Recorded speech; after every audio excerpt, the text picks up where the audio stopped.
جہاد فی سبیل شرک کے لیے جہاد کرنا، اور اس معنی میں یہ لفظ قرآن مجید میں 2 جگہ آیا ہے، مشرک والدین کے لیے جہاد، سورہ عنکبوت میں بھی اور سورہ لقمان میں بھی۔ وَإِن جَاهَدَاكَ عَلَىٰ أَن تُشْرِكَ بِي مَا لَيْسَ لَكَ بِهِ عِلْمٌ فَلَا تُطِعْهُمَا وَإِن جَاهَدَاكَ لِتُشْرِكَ بِي مَا لَيْسَ لَكَ بِهِ عِلْمٌ فَلَا تُطِعْهُمَا، صرف عَلَىٰ أَن اور لے یہ فرق ہے، باقی بالکل وہی آیت ہے کہ جو مشرک والدین تھے ان کے جب بیٹے، ان کے نوجوان بیٹے ایمان لے آئے محمد رسول اللہ صلی اللہ علیہ وسلم پر، تب سارا دباؤ جو تھا مشرک والدین کی طرف سے وہ یہ تھا کہ واپس آؤ،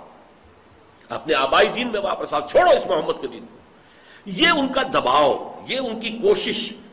یہ در حقیقت ان کا جہاد تھا فی سبیل الاشتراکیہ،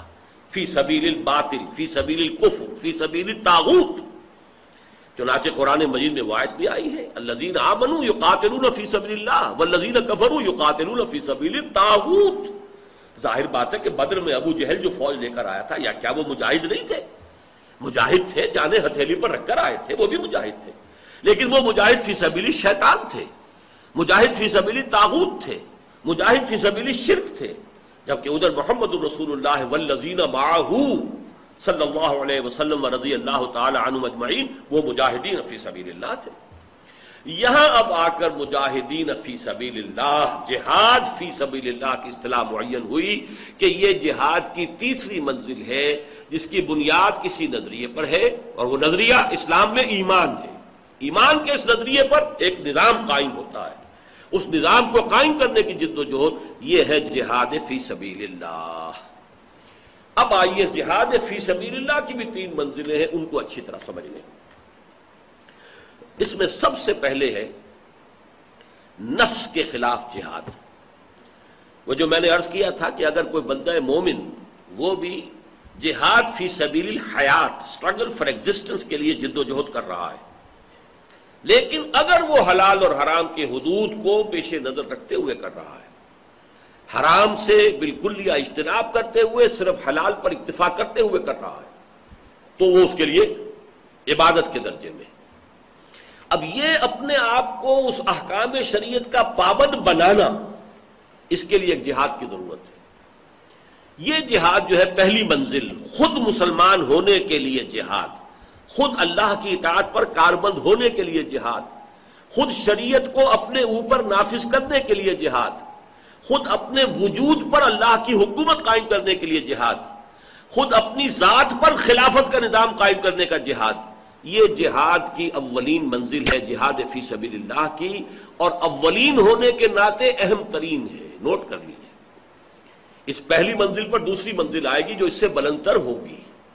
اس کے اوپر تیسری منزل آئے گی وہ اس سے بھی بلند ہوگی، بلند ترین ہوگی 3 منزلوں میں، لیکن اہم ترین منزل پہلی ہے۔ پہلی ہوگی تو دوسری بنے گی، دوسری ہوگی تو تیسری بنے گی، اور اوپر کی دونوں منزلوں کی بھی تمام جو اس کی پختگی کا اور اس کی مضبوطی کا دار و مدار ہے وہ بالکل لیا پہلی منزل پر ہے۔ اس حوالے سے اہم ترین منزل جو ہے جہاد کی وہ یہ ہے کہ اللہ کے قوانین، اللہ کی شریعت کے اوامر و نواہی کا اپنے آپ کو پابند کرنے کے لیے جہاد۔ اس کے لیے سب سے پہلے جہاد کرنا پڑتا اپنے نفس امارہ سے، ان النفس لامارۃ بالسوء۔ مراد کیا ہے؟ دیکھیے، ایمان کا نور قلب میں پیدا ہوتا ہے، مثل نورہ کمشکاۃ فیہا مصباح، اور اس میں حضرت عبداللہ ابن عباس رضی اللہ تعالی عنہما کے نزدیک یہاں الفاظ جو ہیں وہ محذوف ہیں، مثل نورہ فی قلب المومن، مومن کے دل میں جو نور آتا ہے، نور ایمان، جو 2 اجزاء پر پھر مشتمل ہے، نور فطرت اور نور وحی، نور علی نور، یہ نور قلب میں آیا۔ انسانی وجود میں اب اس کے جو اینیمل انسٹنکٹس ہیں، اس کے حیوانی تقاضے ہیں، وہ بھی موجود ہے اور بہت زوردار ہے۔ ظاہر بات ہے کہ زندہ رہنے کا تقاضا بہت شدید ہے، اس زندہ رہنے کے لیے کچھ کھانے پینے کو چاہیے، اسے رزق چاہیے، اس کی تحصیل، پھر صرف یہ نہیں کہ وہ ضرورت کی حد تک ہو، اس میں کچھ لذات بھی ہیں وہ بھی لگا دیے گئے، ٹیسٹ ہے، ٹیسٹ بڈز اللہ نے پیدا کیے ہیں، اس میں اور اضافہ ہوتا ہے۔ پھر یہ کہ اپنی نسل کے بقا کے لیے اس کے اندر ایک جنسی جذبہ ہے جو فرائڈ کے نزدیک تو سب سے زیادہ قوی جذبہ ہے انسان کے اندر، انسانی محرکات عمل میں سب سے زیادہ پاورفل، سب سے زیادہ پوٹنٹ، میں یقیناً اس کا قائل ہوں کہ وہ بہت قوی ہے، بہت پوٹنٹ ہے، لیکن سب سے زیادہ نہیں، بس یہ اس کا مغالطہ ہے، لیکن ہے بہت قوی، اس میں کوئی شک نہیں۔ یہ جو اینیمل انسٹنکٹس ہیں جو نیچے سے آتے ہیں، انہیں تو اپنی گریٹیفیکیشن درکار ہے، یہ تو اپنی تسکین چاہتے ہیں، پیٹ میدا بھرا ہونا چاہیے، حلال سے ہے کہ حرام سے اسے غرض نہیں ہے، زبان کو چٹخارا چاہیے، جائز سے ہے یا ناجائز سے اسے بحث نہیں ہے، جنسی جذبہ ہے وہ تو اپنی تسکین چاہتا ہے، جائز سے ناجائز سے حلال سے حرام سے اس کو بحث نہیں ہے۔ یہ اندھے ہیں انسٹنکٹس، بلائنڈ انسٹنکٹس ہیں، اور یہ گویا کہ جو زور لگاتے ہیں انسان پر، اسی کی تعبیر کی گئی ہے سورہ یوسف کی اس آیت میں، ان النفس لامارۃ بالسوء۔ یہ جو ہمارے اندر کا حیوان ہے، جو اپنے اندر تمام حیوانی تقاضے رکھتا ہے، یہ کھینچتا ہے انسان کو برائی کی طرف۔ اب اسے ریزسٹ کرنا، ادھر وہ روح ہے، ایمان مجھے کھینچے ہے، روکے ہے تو کھینچے ہے مجھے کفر، کعبہ میرے پیچھے ہے، کلیسا میرے آگے، ایک طرف وہ روح کھینچ رہی ہے، دوسری طرف وہ نفس کھینچ رہا ہے۔ یہ کشاکش ہے خیر و شر کی، جو ہماری شخصیت کا جو اندرونی میدان جنگ ہے، اس میں یہ دو فریق ہے کہ جو ایک دوسرے کے خلاف زور آزمائی کر رہے ہیں، اور یہ نفس اتنا زوردار ہے۔ اس کے لیے واقعہ یہ ہے کہ جو بہترین تعبیر کی مولانا رومی نے، نفس ما ہم کم طرز فرعون نیست لیکن ایرا اون نیست۔ یہ جو میرا نفس ہے یہ فرعون سے کم نہیں ہے، اس لیے کہ جیسے فرعون نے کہا تھا کہ یہ مصر کی حکومت میری ہے، الیس لی ملک مصر وہذہ الانہار تجری من تحتی، اور یہ سارا جو آبپاشی کا نظام ہے اس ملک کے اندر وہ میرے کنٹرول میں ہے، جس کا چاہوں موگا جاری رکھوں، جس کا چاہوں بند کر دوں، یہ میرے اختیار میں۔ الیس لی ملک مصر وہذہ الانہار تجری من تحتی۔ اسی طرح یہ نفس کہتا ہے یہ وجود میرا ہے، اس پر میرا حکم چلے گا، مجھے اس سے بحث نہیں۔ جیسے اس نے کہا تھا میں نہیں جانتا کون خدا، کون اللہ، کس نے بھیجا، کیا اس کا حکم، میں نہیں جانتا، اسی طریقے سے یہ نفس کہتا ہے مجھے نہیں کوئی پرواہ اس سے، کیا حلال کیا حرام، کیا جائز کیا ناجائز، میری نفس، میری خواہشات، میرے جذبات کی، میری شہوات کی تسکین ہونی چاہیے۔ نفس ما ہم کم طرف فرعون نیست لیکن ایراون نیست۔ فرق صرف یہ ہے کہ اس کے پاس لاؤ لشکر بھی تھا، مدد تھی، یہ مدد پنجابی زبان میں بولتے ہیں فوج کو، یا مدد آ گئی، اس کے پاس چونکہ فوج بھی تھی لہذا اس نے زبان سے بھی کہہ دیا انا ربکم الاعلی، میرے پاس کوئی فوج نہیں ہے، لیکن ایراون نیست، میرے نفس کے پاس کوئی اون نہیں ہے، کوئی مدد نہیں ہے، کوئی فوج نہیں، تو میں زبان سے تو کچھ نہیں کہہ نہیں سکتا، لیکن اندر سے میرا نفس یہی کہتا ہے کہ یہ وجود میرا ہے، میرا حکم چلے گا، مجھے اس سے کوئی غرض نہیں کہ کیا حلال ہے، کیا حرام ہے، کیا جائز ہے، کیا ناجائز۔ اب یہاں نوٹ کیجئے حضور کا فرمان، نہایت حکیمانہ فرمان۔ آپ سے پوچھا گیا ای الجہاد افضل یا رسول اللہ، اے اللہ کے رسول یہ فرمائیے سب سے افضل جہاد کون سا ہے؟ فرمایا ان تجاہد نفسک فی طاعت اللہ، افضل جہاد یہ ہے کہ تم اپنے نفس کے خلاف جہاد کرو، اسے اللہ کا مطیع بنانے کے لیے۔ افضل،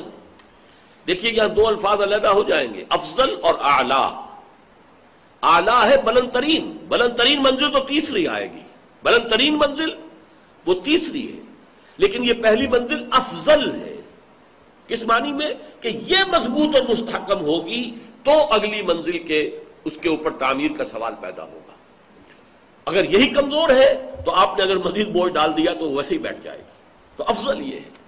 بالکل اسی طرح کا معاملہ ہے کہ ہمیں معلوم ہے افضل اور اعجب کا فرق کیا ہے حضور نے صلی اللہ علیہ وسلم۔ ہمیں معلوم ہے کہ ایمان افضل تو ہے صحابہ کرام کا، یہاں تک کہ ہمارا یہ عقیدہ ہے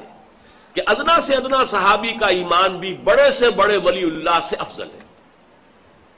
لیکن اعجب کا لفظ استعمال کیا حضور نے ایک حدیث میں کہ کیا تم جانتے ہو کہ کون ہے اعجب الایمان، سب سے زیادہ خوبصورت ایمان کن کا ہے، عجیب دل کو لبھانے والا ایمان کس کا ہے؟ صحابہ سے سوال کیا، اب انہوں نے جواب دیا الملائکہ، فرشتے، یقین کامل اللہ کے حضور میں ہے۔ فرمایا وما لهم لا يؤمنون وهم عند ربهم، وہ کیسے ایمان نہ لائیں، وہ تو اپنے رب کے پاس ہی ہے، تو کون سا کمال ان کا ہوا ایمان؟ دوسرے اٹیمپٹ میں انہوں نے کہا فالرسل، پھر رسولوں کا ایمان،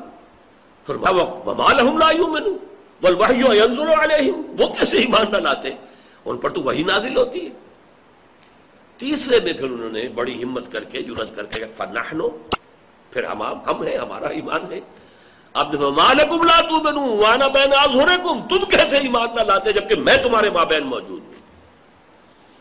اور پھر آپ نے جواب دیا ان اعجب الایمان الی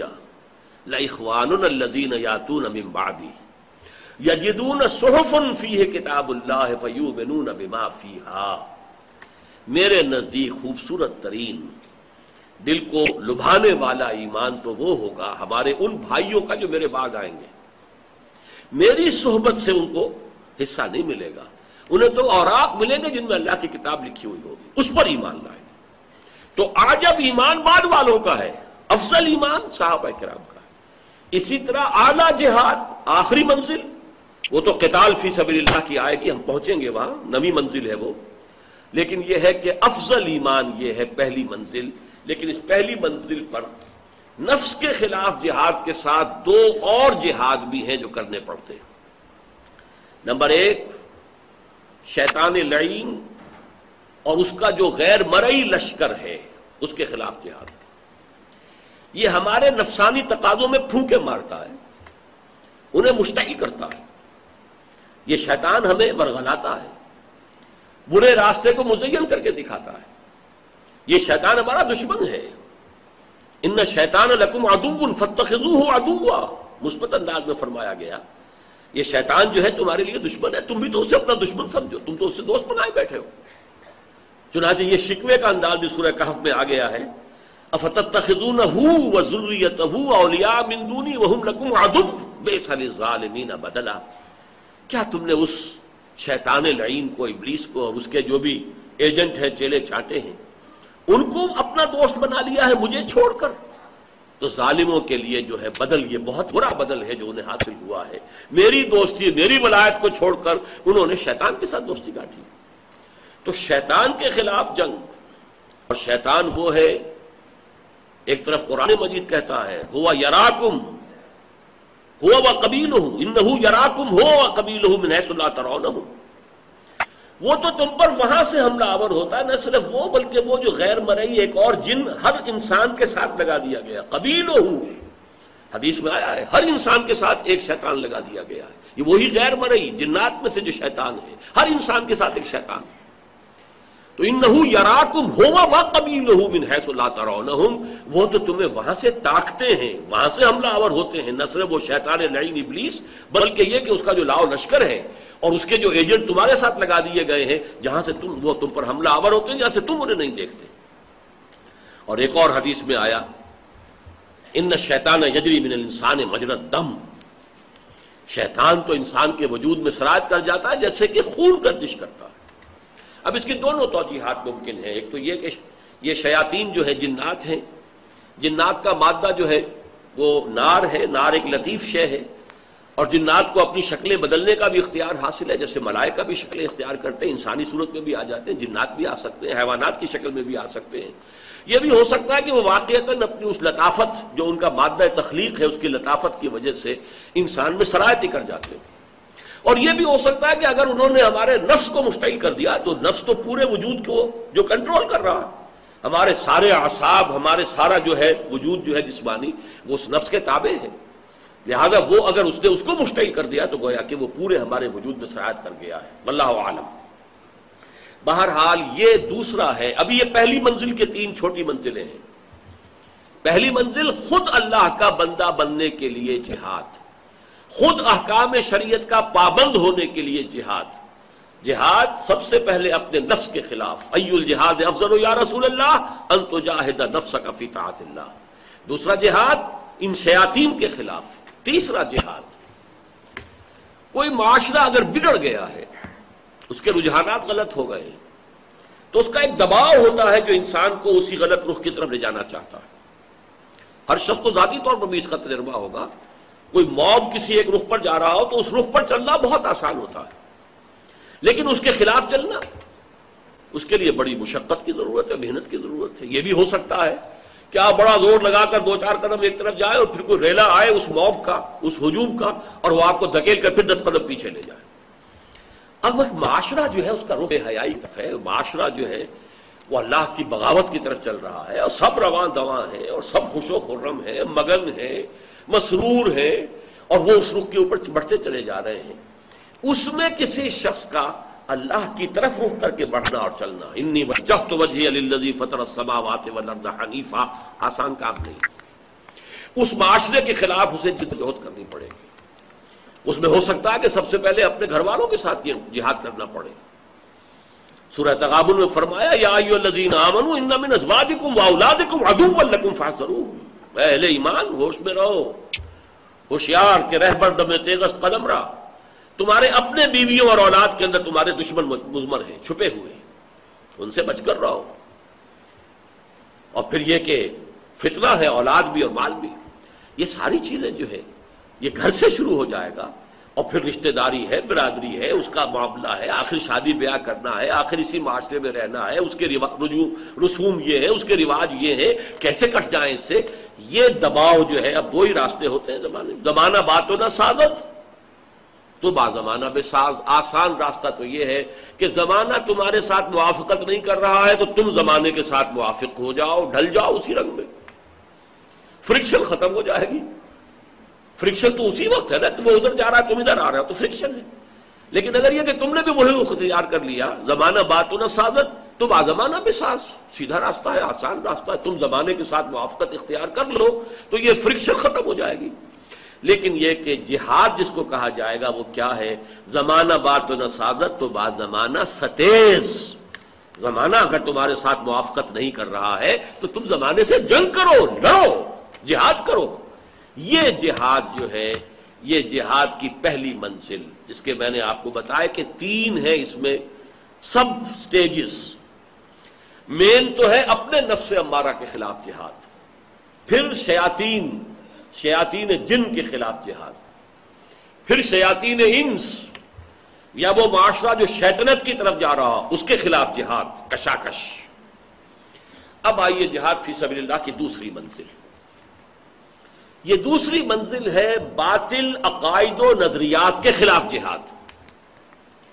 یہ اب جہاد انسان کی شخصیت سے باہر نکلے گا۔ مین از اے گریگوریس اینیمل، انسان جو ہے وہ ایک متمدن حیوان ہے، وہ ایک معاشرے میں رہتا ہے۔ اب آپ کے اندر ایک نظریہ پختہ ہو گیا، اللہ پر، آخرت پر یقین پختہ ہو گیا، آپ نے اپنے آپ کو شریعت کے احکام کے اوپر کاربند کر لیا۔ اب یہاں سے بات آگے نکلے گی بالکل فطری طریقے پر۔ اگر اندر کا یہ جہاد آپ نے یہ مرحلہ طے کر لیا تو ممکن نہیں ہے کہ یہ خارج میں نہ نکلے، ممکن نہیں ہے۔ اگر یہ نہیں نکل رہا ہے تو اس کا مطلب ہے اندر کہیں فساد ہے، اندر کھوکھلا ہے، اندر جو ہے وہ کہنے کو کچھ چیزیں ہیں حقیقت میں نہیں ہے۔ اگر آگ نظر آ رہی ہے اور آپ اس کے سامنے بیٹھے ہیں اور وہ تپش آپ کو نہیں آئی تو آپ سمجھیں گے آگ نہیں ہے، یہ تو کچھ اور شکل ہے، آگ کسی صورت بنا دی گئی ہے۔ جیسے آج کل کچھ الیکٹرک ہیٹرز ہوتے ہیں، ان کے ساتھ وہ دہتے ہوئے انگارے نظر آتے ہیں، وہ دہتے ہوئے انگارے نہیں ہوتے، وہ ہیٹ تو کہیں اور سے آ رہی ہوتی۔ اس طریقے سے یوں سمجھیے کہ اندر سے انسانی شخصیت کے اندر سے اب اس کا اپنے ماحول میں شرائط کرنا، نمبر 1 یہ قانون طبعی کے تحت لازم ہے، بھٹی میں سے حرارت کا برآمد ہونا لازم ہے۔ اگر آپ کے اندر ایمان کی بھٹی جو ہے دہک گئی ہے وہ نکلے گا آپ سے۔ نمبر 2 یہ انسان کی مروت اور شرافت کا تقاضا ہے، جیسے کہ حضور نے فرمایا لا یؤمن احدکم حتی یحب لاخیہ ما یحب لنفسہ، تم میں سے کوئی شخص مومن نہیں ہو سکتا جب تک کہ اپنے بھائی کے لیے بھی وہی بات پسند نہ کرے جو اپنے لیے پسند کرتا ہے۔ اپنے بھائی ہیں، اعزاء و اقارب ہیں، اپنی قوم ہے، اپنا قبیلہ ہے، پھر یہ کہ پوری نوع انسانی ہے۔ جو حق اللہ نے تمہیں عطا فرمایا، جو ایمان کی نعمت جو ہے تمہیں عطا فرمائی، اب اس کو بانٹو، شیئر کرو لوگوں کے ساتھ، یہ تمہاری شرافت کا، مروت کا تقاضا ہے۔ اور نمبر 3 یہ غیرت کا تقاضا ہے۔ آپ نے ایک شے کو حق سمجھا، اس کے خلاف باطل جو ہے وہ پھریرے لہرا رہا ہے، اس کا غلبہ ہے، تو حق کی غیرت کا تقاضا یہ ہے کہ اب آپ جو ہے اس کے خلاف جہاد کریں، اور یہ کہ اس کے لیے دعوت کا آغاز کریں، وہ پہلی منزل ہو جائے گی۔ اس لیے کہ اس جہاد نظریاتی سطح کے اوپر جہاد کا اب یہ پہلا مرحلہ ہے، دعوت و تبلیغ۔ یہاں وہ حدیث یاد کر لیجئے، لرزا دینے والی حدیث کہ حضور نے فرمایا، حدیث قدسی ہے،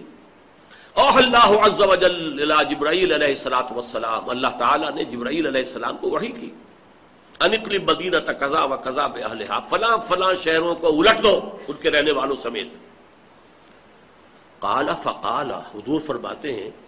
اس پر حضرت جبرائیل نے عرض کیا ان فیہا عبدک فلان لم یعصک طرفۃ عین، اے اللہ اس میں تو تیرا فلاں بندہ بھی ہے جس نے کبھی پلک جھپکنے جتنی دیر بھی کسی معصیت نے بسر نہیں کی۔ اس کی نیکی کا، اس کے زہد کا، اس کے تقوی کا آپ اندازہ کی۔ گواہی دینے والا کوئی کرائے کا وکیل نہیں ہے، کوئی کرائے کا دنیا میں جو گواہ ہوتا ہے وہ نہیں ہے، بلکہ یہ کہ یہ تو جبرائیل ہیں۔ اور کس بارگاہ میں گواہی دے رہا ہے؟ جہاں پر ابو جہل بھی جھوٹ نہیں بول سکے گا۔ ان فیہا عبدک فلانا لم یعصک طرفۃ عین، فلاں بندہ بھی ہے جس نے پلک جھپکنا، یہ ہمارا محاورہ ہے، اور نگاہ کا ادھر سے ادھر ہو جانا طرفۃ عین یہ عربی محاورہ ہے، مفہوم ایک ہی ہے، اتنی دیر بھی معصیت میں بسر نہیں کی۔ قال فقال، حضور نے فرمایا کہ اس پر اللہ تعالیٰ نے حکم دیا اقلبھا علیہ وعلیہم، الٹو اس بستی کو، پہلے اس پر پھر دوسروں پر۔ فإن وجہہ لم یتمعر فی ساعۃ قط، اس لیے کہ اس کا چہرہ، اس کے چہرے کا رنگ میری غیرت میں کبھی متغیر نہیں ہوا۔ آپ کو کوئی ماں کی گالی دے، اول تو یہ کہ آپ اسے جانے نہیں دیں گے، اگر آپ کے جسم میں کوئی جان ہے، فرض کیجئے نہیں ہے، آپ کمزور ہیں، تو بھی کم سے کم یہ ہوگا کہ آپ کے پورے چہرے کا خون جو ہے، پورے جسم کا خون آپ کے چہرے پر آ جائے گا، تب دما اٹھے گا آپ کا چہرہ، غیرت کی وجہ سے۔ اللہ کے احکام ٹوٹ رہے ہوں، شریعت کی دھجیاں بکھر رہی ہوں، باطل ڈنکا بجا رہا ہو، طاغوت کا بول بالا ہو، اور بندہ مومن لگا ہوا ہو تو فقط اللہ اللہ اللہ، اور مست رکھو ذکر و فکر صبح گاہی میں اسے، اور پختہ تر کر دو مزاج خانقاہی میں اسے، تو اس سے بڑھ کر اور کوئی مجرم نہیں۔ دوسرے لوگ تو غافل تھے، انہیں اللہ سے کوئی تعلق نہیں تھا، کوئی تعارف نہیں ہوا، کوئی حق ان پر منکشف نہیں ہوا۔ یہ شخص عبادت گزار، طاعت گزار، یہ زاہد اور عابد، اس کے اندر یہ بے غیرتی اللہ کے لیے۔ اقلبھا علیہ وعلیہم فإن وجہہ لم یتمعر فی ساعۃ قط، کبھی ایسا نہیں ہوا کہ اس کا چہرہ، اس کا رنگ متغیر ہو چکا ہو میری غیرت۔ تو تین تقاضے میں نے عرض کیے۔ نمبر ایک، یہ طبعی قانون ہے کہ اندر اگر حرارت ہے تو وہ باہر آئے گی، اندر ایمان ہے تو باہر آئے گا، سرایت کرے گا ماحول میں۔ نمبر دو، یہ شرافت اور مروت کا تقاضا ہے، لا یؤمن احدکم حتی یحب لاخیہ ما یحب لنفسہ۔ نمبر تین، یہ آپ کی غیرت کا تقاضا ہے، آپ اللہ پر ایمان رکھتے ہیں، اس کے لیے آپ کے اندر غیرت ہونی چاہیے، آپ دین کو مانتے ہیں، دین کے لیے غیرت ہونی چاہیے۔ بہرحال اس کے لیے اصطلاحات جو ہے وہ بہت سی ہیں، دعوت ہے، تبلیغ ہے، ان دونوں میں ایک بڑا پیارا رشتہ ہے۔ تبلیغ میں آپ کسی کے پاس جاتے ہیں پہنچانے کے لیے، you reach out to someone, دعوت میں آپ اسے کھینچ کر لے آتے ہیں اپنی بات کی طرف۔ تو در حقیقت ایک ہی فینومینن ہے جس کے یہ دو ایسپیکٹس ہیں، تبلیغ، پہنچانا، اور پھر اس کو سموچے لے آنا، یہ گویا کہ دعوت ہے، اسے کھینچنا، بلانا، دعوت و تبلیغ ہے، امر بالمعروف نہی عن المنکر ہے، اس کے لیے بہت سی اصطلاحات، پھر وعظ و نصیحت بھی ہے، پھر یہ کہ اس کا جو سب سے جامع اصطلاح ہے وہ ہے شہادت علی الناس، اس حد تک دعوت کا حق ادا کر دینا، اس حد تک تبلیغ کا حق ادا کر دینا کہ قیامت کے دن کھڑے ہو کر گواہی دے سو کہ اللہ ہم نے تیرا پیغام اس تک پہنچا دیا تھا۔ یہ ہے وہ ذمہ داری جو اس امت مسلمہ پر نبوت کے ختم ہونے کے بعد، یہ آیات آپ نے آج سنی ہیں، ان اللہ یصطفی من الملائکۃ رسلا ومن الناس، اللہ تعالیٰ پسند کر لیتا ہے فرشتوں میں سے بھی اپنے ایلچی اور پیغامبر، انسانوں میں سے بھی۔ ایک رسول، ان کے پاس اللہ کا پیغام فرشتے کے ذریعے آ گیا، انہوں نے پہنچا دیا، لوگ بھول گئے، پھر اور رسول، ان کے پاس پھر پیغام آ گیا، اب فرشتے کے ذریعے سے ایک رسول ملک، ایک رسول بشر، یہ چین چلتی آئی، یہاں آ کر محمد رسول اللہ آخری، جبرائیل رسول ملک اور محمد رسول بشر صلی اللہ علیہ وسلم۔ جبرائیل نے لیا اللہ سے، پہنچایا محمد کو، محمد نے لیا جبرائیل سے علیہ الصلوۃ والسلام، پہنچایا امت کو، اب امت کے ذمے لگا، اب تمہیں پہنچانا ہے پوری نوع انسانی تک، اس لیے کہ میں آخری رسول ہوں، میں تمام انسانوں کے لیے مبعوث ہوا ہوں، وَمَا أَرْسَلْنَاكَ إِلَّا كَافَّةً لِلنَّاسِ بَشِيرًا وَنَذِيرًا۔ اور یہ آیت تو خیر بعد میں نازل ہوئی ہوگی، حضور نے تو بالکل ابتدائی خطبے میں کہہ دیا تھا، جو بنو ہاشم کو جب جمع کیا ہے دعوت کے لیے، کھانا کھلایا، پھر دعوت دی ہے، اس میں یہ الفاظ موجود ہیں، واللہ الذی لا الہ الا ھو انی لرسول اللہ الیکم خاصۃ وإلی الناس کافۃ، اس اللہ کی قسم جس کے سوا کوئی معبود نہیں ہے، میں اللہ کا رسول ہوں تمہاری طرف بالخصوص اور پوری نوع انسانی کی طرف بالعموم۔ اب ظاہر بات ہے کہ یہ کون حق ادا کرے گا دعوت و تبلیغ کا؟ شہادت امت کے خلاف تو محمد دیں گے کھڑے ہو کر، اے اللہ تیرا پیغام جو آیا تھا میں نے ان کو پہنچا دیا تھا۔ اسی لیے حجۃ الوداع میں آپ نے گواہی لے لی، الا هل بلغت، لوگوں میں نے پہنچا دیا یا نہیں؟ جواب میں ایک روایت میں بڑی تفصیل آئی ہے، انا نشہد انک قد بلغت الرسالۃ وادیت الامانۃ ونصحت الامۃ وکشفت الغمۃ۔ ہاں اے اللہ کے رسول ہم گواہ ہیں، آپ نے رسالت کا حق ادا کر دیا، امانت کا حق ادا کر دیا، ہماری خیر خواہی کا حق ادا کر دیا،